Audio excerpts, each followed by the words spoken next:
Assalamualaikum warahmatullahi wabarakatuh. Alhamdulillah rabbil alamin wa bihi nasta'inu ala umuri dunya waddin wa sallallahu ala sayyidina Muhammadin Atamin nabiyyin wa imamil muttaqin wa sayyidil mursalin wa ala alihi wa sahbihi wa barik wa sallim ajma'in. Allahumma salli ala sayyidina Muhammadin nuril basari wa bil jari wa ma'ani bi kulli adwari wa ala alihi wa sahbihi nur. Allahumma salli ala sayyidina Muhammadin salatan taghfiru biha dzunub wa tusrifu biha al-qulub wa ta'udhu biha al-sub wa tadhhibu biha al-su'ub wa ala alihi wa sahbihi wa man mansub. Subhanaka la ilma lana illa ma 'allamtana innaka antal alimul hakim. Rabbi shrah li sadri wa yassir li amri wahlul 'uqdatam min lisani yafqahu qawli. Bapak-bapak sadayana yang kami hormati, khususnya Habib Syekh bin Husain bin Syahab nafa'allahu ta'ala bi kulli hayatihi, dan bapak-bapak semua yang dirahmatin Allah Subhanahu wa taala, semoga semuanya dalam keadaan sehat walafiat. Berkah selamat, berkah rezekinya, berkah ilmunya, berkah umurnya, mudah-mudahan semuanya amin ya Allah ya Rabbal alamin. Pada kali ini, pertemuan malam ini kita membahas yakni tentang sifat adil. Jadi sebelum membahas tentang sifat adil, kita harus ingat bahwasanya kita harus selalu ingat kepada Allah Subhanahu wa ta'ala. Kenapa? Karena manusia ini al-insan mahalul khata', ya, mahalul khata' wal nisyan. Jadi manusia ini tempatnya salah dan lupa. Maka dari itu kita wajib terus ingat kepada Allah Subhanahu wa ta'ala dan ingat kepada Rasulullah SAW yang mengajarkan kita kebaikan-kebaikan yang banyak hingga detik ini. Nah, kebanyakan manusia karena sifatnya itu pelupa dan banyak salah, banyak dosa, maka dia disuruh Allah Ta'ala untuk setiap hari berdoa supaya ingat kepada Allah. Apa doanya supaya ingat kepada Allah Ta'ala? Yakni Nabi Muhammad SAW mengajarkan kalau kita habis sholat baca A'udzubillahi minasyaitonirrajim, Bismillahirrahmanirrahim, Allahumma shalli ala sayyidina Muhammad wa sayyidina Muhammad, Allahumma a'inni ala zikrika wa syukrika wa husni ibadatik. Itu artinya, ya Allah, ya Rabb, jadikanlah hamba ini orang-orang yang selalu berzikir, mengingatmu, ya kan? Dan selalu lebih baik mengingatmu, dan selalu bersyukur lebih baik ya Allah, dan selalu beribadah lebih baik daripada hari yang sebelumnya. Jadi itu doa kita selesai habis sholat. Agar apa? Agar kita bahagia, agar kita selamat. Karena hanya orang yang hatinya bersih, yang ingat kepada Allah dan Nabi Muhammad SAW, dia yang akan menjadi pemenang, dia akan yang menjadi bahagia, dia akan yang menjadi selamat di dunia wal akhirat. Nah, manusia ini bapak-bapak sadayana ada 3 kelompok. Saat dia memperoleh sesuatu, dia ada 3 kelompok dibagi. Pertama, manusia itu apabila diberi sesuatu, ada yang kelompok pertama, dia suka melihat barang yang diberi. Ini yang berkata Al-Imam Al-Ghazali dalam kitab Ihya Ulumuddin. Pertama, misalnya orang dikasih motor misalnya, yang dipandang barangnya halal. Wah, motornya merek naon nih? Bagus apa enggak? Nah, itu tipe manusia pertama. Yang kedua, ada orang dikasih motor yang dipandang bukan motornya. Ini yang dipandang orangnya yang memberi. Saya yang memberi. Pak RT kah? Atau Pak Lurah kah? Atau Pak Camat? Atau Pak Haji, ya kan? Yang tinggal di Coblong. Nah, dilihat pokoknya dilihat tuh manusianya. Yang ketiga, manusia yang ketiga ini jarang. Siapa yang dilihat? Allah Subhanahu wa ta'ala. Yakni saat dia menerima segala sesuatu, baik-baik atau buruk, ujian cobaannya baik atau buruk, dia melihat Allah Subhanahu wa ta'ala. Maka sahabat-sahabat Nabi Muhammad SAW, khususnya Sayyidina Ali bin Abi Thalib radhiyallahu anhu, berkata, tidaklah aku melihat sesuatu, kata Sayyidina Ali bin Abi Thalib radhiyallahu anhu, kecuali Allah Ta'ala beserta sesuatu itu. Jadi beliau itu kalau melihat sesuatu, ada Allah Ta'ala di situ. Jadi beliau, sahabat-sahabat Nabi semuanya seperti itu. Jadi kalau dikasih sesuatu, beliau selalu bilang apa? Alhamdulillah, ya kan? Kalau ditimpa suatu cobaan, mereka bilang inna lillahi wa inna ilaihi raji'un. Begitu, nggak pernah mereka dikasih sesuatu, dilihat, wah ini onta merek apa ya? Ibarat onta ini onta merah atau bukan nih? Terus itu kuda-kuda yang kuat apa enggak? Enggak, mereka jarang melihat itu. Dikasih apapun mereka alhamdulillah. Mereka ingat langsung kepada yang memberi, yakni Allah Subhanahu wa ta'ala, hakikat sang pemberi segala sesuatu dan yang menarik segala sesuatu. Nah, itu yang awal yang utama, Bapak Sadayana. Hendaklah kita berlaku adil kepada rakyatmu yang khusus maupun yang umum. Pelihara dan jaga mereka dengan seksama, karena Allah Ta'ala akan meminta pertanggungjawabanmu, dan setiap penggembala akan ditanya tentang gembalaannya. Misalnya orang menggembala kambing, hai Fulan, kamu dari mana? Dari situ. Ngapain? Gembala kambing. Mana gembalaanmu? Pas ditepuk tak ada gembalaannya, berarti bohong. Nah, ini harus ada gembalaannya. Mana gembalaanmu? Di situ. Berarti ditengok ada kambingnya misalnya. Oh benar. Jadi setiap orang akan ditanya oleh Allah Ta'ala, diminta pertanggungjawaban atas setiap gembalaannya. Nah, rakyat khusus itu apa? Rakyat khusus adalah anggota badan kita yang 7, yakni lidah, telinga, mata, perut, kemaluan, tangan, dan kaki. Itu rakyat khusus namanya. Itu kesemuanya diberikan Allah Ta'ala padamu agar engkau dapat menggembalakannya dengan baik, karena tiap-tiap bagian itu adalah amanah dan titipan Allah Ta'ala yang dipercayakan kepadamu semua. Terus hendaknya engkau pun selalu mencegahnya dari perbuatan kemaksiatan dan pergunakan tiap-tiap bagiannya untuk ketaatan kepada Allah Jalla Jalaluhu. Karena tujuan Allah menciptakan mereka hanya untuk taat kepadanya. Menciptakan telinga ya untuk mendengar yang baik, mulut untuk berkata yang lemah lembut, yang bagus, yang tidak menyinggung perasaan orang lain, mata untuk melihat yang diridhoi oleh Allah Subhanahu wa Ta'ala, baca Al-Quran misalnya kan, melihat sesuatu yang baik-baik kan, yang dilarang jangan ditempok, karena semua itu mengandung kebaikan dari Allah Jalla Jalaluhu. Terus segala amanah yang dikaruniakan itu merupakan kenikmatan, maka syukuri dan taati segala perintahnya, serta hindari segala kemaksiatan yang dilarang olehnya. Bila engkau tidak bersyukur, maka azab Allah pedih untuk kepada orang-orang yang tidak bersyukur. Apabila kita bersyukur, maka Allah akan menambah nikmat-nikmatnya untuk kita semakin banyak, semakin nikmat. Alhamdulillah wa syukru ala ni'amillah, gitu ya, sering-sering mengucapkan begitu. Jika Allah tambahin kita nikmat-nikmatnya. Itu salah satu untuk mengingat Allah, salah satu untuk mencintai Allah, yakni dengan bersyukur. Kenapa? Karena Allah Ta'ala pernah berfirman kepada Nabi Daud, wahai Daud, agar engkau membuat manusia itu ingat dan cinta kepadaku. Maka Nabi Daud AS berkata, ya Allah ya Rabb, bagaimana hamba dapat melakukannya? Hamba tidak bisa apa-apa. Maka kata Allah Ta'ala, ingatkan mereka akan nikmat-nikmat yang kuberikan kepada kalian semua. Jadi kita ingat ini nikmat dari Allah, maka ingat kepada Allah Subhanahu wa Ta'ala, Sang Maha Pemberi nikmat. Dan ingat kepada Nabi Muhammad SAW sebagai utusannya yang membawa risalah dari Allah Ta'ala untuk disampaikan kepada kita semua hingga detik ini. Alhamdulillah.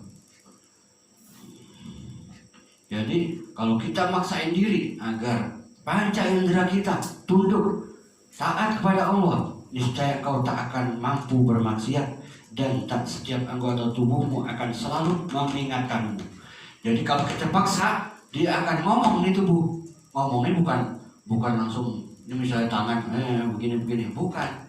Jadi ngomongnya tangan itu dari dalam hati. Contoh, kita mau berjalannya kita ini bukan langsung jalan, tapi dari dalam hati dulu. Hati pikiran kita berkata, aku gini mau ke Cibeduk, maka bentar lagi jalan ke Cibeduk. Jadi nggak langsung sekonyong-konyong jalan. Nah begitu juga tangan ini kalau kita mau bermaksiat, maka tangan ini berkata di dalam hati kita. Perkataan tangan ini dalam hati kita begini, wahai hamba Allah, takutlah kepada Allah, jangan kau paksa diriku untuk melakukan kemaksiatan yang diharamkan oleh Allah Jalla Jalaluhu.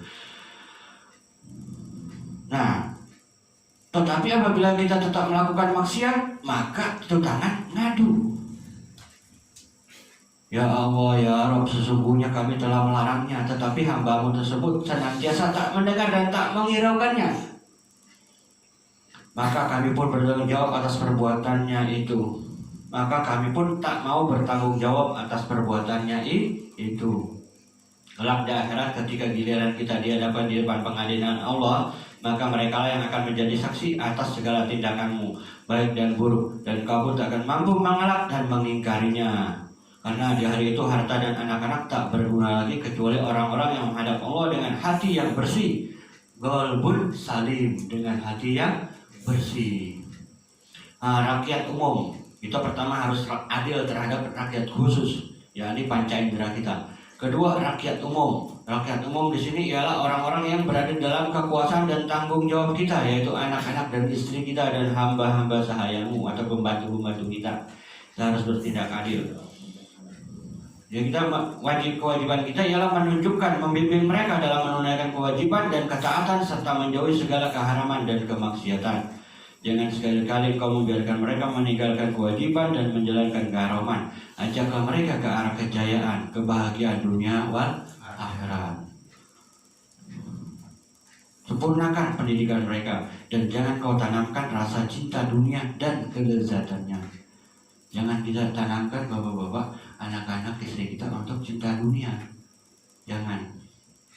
Tapi tanamkan ini, misalnya kita dapat rezeki ini dari Allah, tanamkan untuk kita mengingatkan dia kepada Allah dan cinta kepada Allah Sang Maha Pemberi. Jadi kita tidak mengingatkan mereka untuk ingat kepada kelezatan dunia tadi, tapi kita ingatkan mereka untuk ingat kepada Allah Sang Maha Pemberi segala-galanya.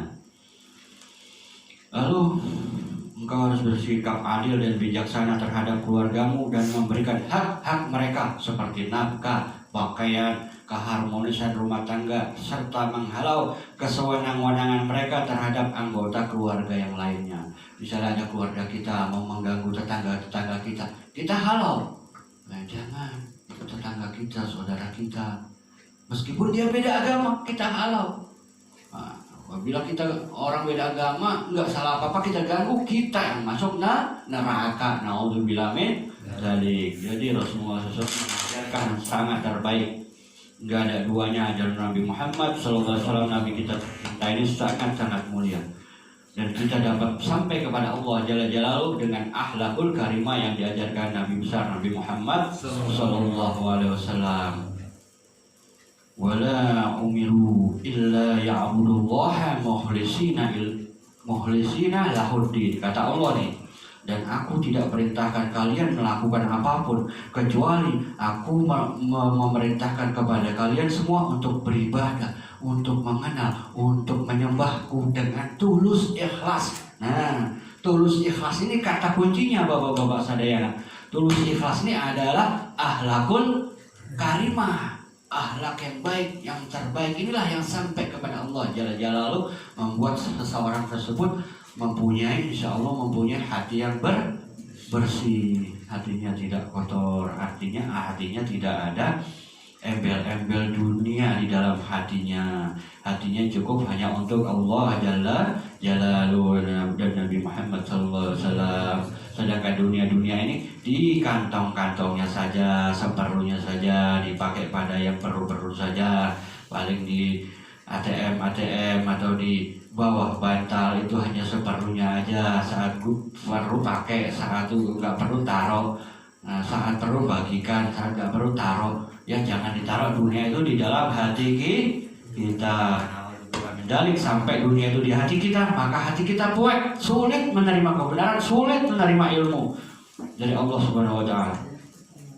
Hendaklah kita selalu memaafkan segala kesalahan anggota keluarga dan tetangga kita, serta menghalalkan apa yang telah mereka ambil.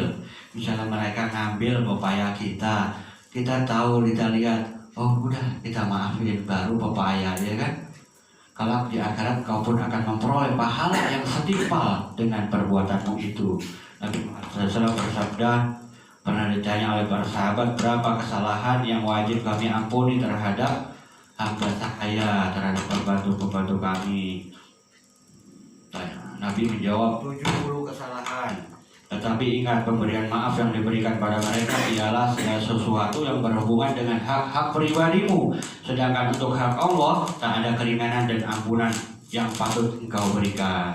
Jadi kalau kesalahan sama kita maafkan, kita maafkan. Tapi kalau kesalahan sama Allah, kita tidak boleh memaafkannya. Dia harus bertobat dan nasuha, taubat langsung kepada Allah Subhanahu wa Ta'ala dengan sungguh-sungguh. Dan yang kau lebih menarik perhatianmu pada kaum wanita, karena mereka merupakan makhluk yang daya pikirnya lemah dalam masalah agama. Ajari mereka hukum-hukum syariat yang erat hubungannya dengan masalah haid, nifas, fardu mandi, wudhu, serta sholat, serta puasa, serta hak-hak suami istri, hak suami istri. Dengan orang yang punya rakyat atau pengikut yang berjumlah banyak seperti pemimpin dan ulama akan diminta pula pertanggungjawabannya atas setiap rakyat dan pengikutnya.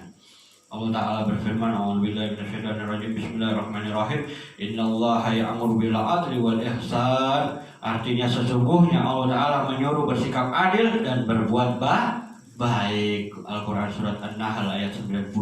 Nabi Muhammad SAW bersabda, Ya Allah ya Rabb. Rasulullah SAW bersabda, tapi berdoa pula, Ya Allah ya Rabb, Allahumma man waliya min amri ummati syai'an farfaq bihi wa man syaqqa alaihim fasyaqqa alaihim. Artinya, Ya Allah ya Rabb, barang siapa menguasai suatu dari urusan umatku, ia berbelas kasihan kepada mereka, maka belas kasihanilah dengannya. Dan barang siapa yang memberi kemelaratan atas mereka, maka berilah kemelaratan atas dirinya. Jadi naudzubillah min dzalik, kalau kita punya rakyat, kita melaratkan mereka, kita gak perhatikan mereka, maka kita lebih melarat dari rakyat kita. Jadi kalau kita punya ini, kita harus perhatikan, gitu. Punya anak buah, kita harus perhatikan. Kalau enggak, kita dibuat melarat. Karena ini doanya Nabi Muhammad SAW. Terus Bismillahirrahmanirrahim, Rasul bersabda, Ma min walid yamutu yawma yamutu wa huwa ghasin li ra'yatihi illa harramallahu alaihi al-jannah. Artinya tiada penguasa yang meninggal dunia di hari kematiannya ia menipu terhadap rakyatnya, melainkan Allah Ta'ala mengharamkan atas dia masuk ke dalam surga. Na'udzubillah min dzalik. Jadi bapak-bapak sadayana, itu saja dari Habib, dari Al-Fakir ini ya. Mudah-mudahan kita diampuni oleh Allah Subhanahu wa Ta'ala, diberikan taufik wal hidayah wal inayah, sehingga diberikan ilmu yang bermanfaat, yang banyak, wal barokah, rezeki yang barokah, umur yang barokah. Mudah-mudahan kita dirahmati oleh Allah Subhanahu wa Ta'ala selalu ya, diberi kebaikan yang banyak oleh Allah Subhanahu wa Ta'ala selalu. Yang sakit dari keluarga kita disembuhkan oleh Allah Subhanahu wa Ta'ala. Yang banyak hutang, yang punya hutang, mudah-mudahan hutang kita dilunaskan semuanya oleh Allah Subhanahu wa Ta'ala, dan dijadikan hati kita tenang tenteram bersama keluarga, khususnya untuk hanya ibadah kepada Allah Subhanahu wa Ta'ala. Itu saja dari Al-Fakir. Wabillahi taufiq wal hidayah. Alafu minkum. Assalamualaikum warahmatullahi wabarakatuh. Allahumma salli ala Muhammad ya Rabbi salli alaihi wa sallim. Allahumma salli ala Muhammad ya Rabbi salli alaihi wa sallim. Bismillahirrahmanirrahim. Alhamdulillahirabbil alamin. Hamdan ta'ala hamdan mujabi mazida. Ya Rabbana lakal hamdu wa syukru wa min bayn jalali wajhika wa li'ali bi sultani. Allahumma salli ala Muhammad wa ala Muhammad bi kulli hadatin abadan ala dahlaki wa rida nafsi wa lina da'arshi wa madal kalimat. Rabbana wa tub alaina innaka tawwabur rahim. Rabbana ighfir lana wa li walidina wa li jami'il mu'minina wal mu'minat wal muslimina wal muslimat wal ahya'i minhum wal amwat. Rabbi shrah li sadri wa yassir li amri wa hlul 'uqdatam min lisani wa qawli. Allahumma rizqna rizqan wasi'an bila ta'abi wa la nasabin innaka ala kulli shay'in qadir. Ya Allah ya Fattah ya Razzaq. الراحمين يا أرحم الراحمين يا أرحم الراحمين يا أرحم الراحمين فرج على المسلمين يا الله بها يا الله بها يا الله بحسن الخاتمة ربنا تقبل منا إنك أنت السميع العليم وتب علينا إنك الغفور الرحيم سبحانك اللهم وبحمدك أشهد أن لا إله إلا أنت أستغفرك وأتوب إليك إنك أنت الغفور الرحيم وصلى الله على سيدنا محمد النبي الأمي وعلى آله وصحبه وسلم بفضل سبحان ربك رب العزة عما يصفون وسلام على المرسلين والحمد لله رب العالمين.